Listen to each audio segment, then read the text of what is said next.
A very good afternoon to one and all. I am Shalam Siddiqui as an assistant professor in RVIT Wisdom. Now today I am discuss about the end conditions of column. First I am going to discuss about the columns. Columns is a vertical member in the structure and we have different types of load.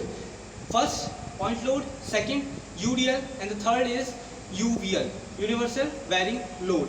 Now these are the I am discuss about the end condition. We have four different type of end condition. First, both ends are fixed. Second, both ends are hinged. And the third one is hinged, second is free, and the fourth one is hinged and the other is fixed.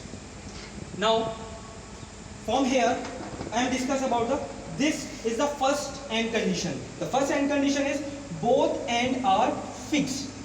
You can see here both ends are fixed. This is the fixed point to pin up from both the points from upper jaws and the lower jaws. Both ends are fixed. And the second one is fixed. You can see here, and the other one is hinged. And the third one is both ends are hinged. Both ends are hinged. And the last column, the end condition for this is the one end is fixed. You can see here this is the pin up and the other part is free. You can see that from here it is a removable. When we applied load from here it will move. Now here, this is a load. When we applied from here it will look like bend. Now I am going to apply two papers. We have two papers. I am going to put like this at the behind of these columns to draw the structure. Like this. Now, these are the loads. This is the first column. First, both are end fixed. Now I am going to apply the load and added load like this.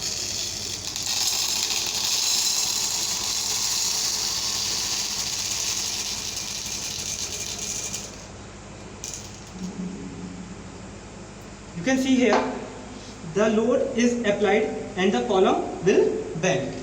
Now I am going to draw the structure.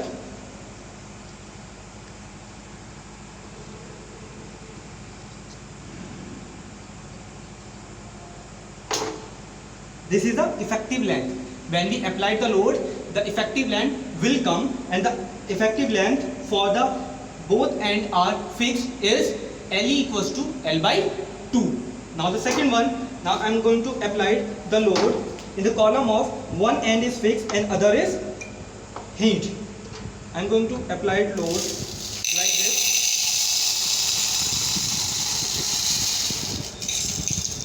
You can see here, when I apply the load, the column is bent. Now I am going to draw the structure. It will look like this.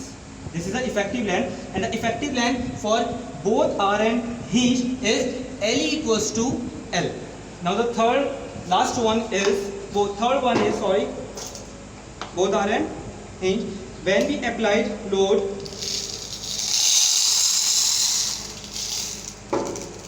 both and the load is applied from here to here, and the structure I am going to draw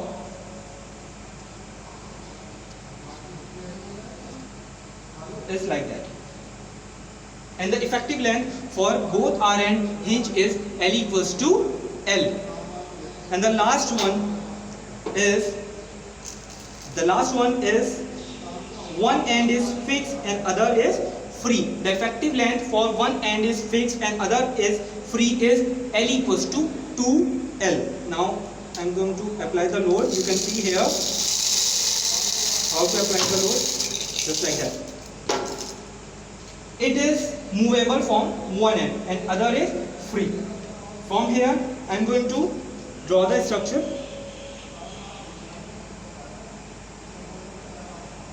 Just like that.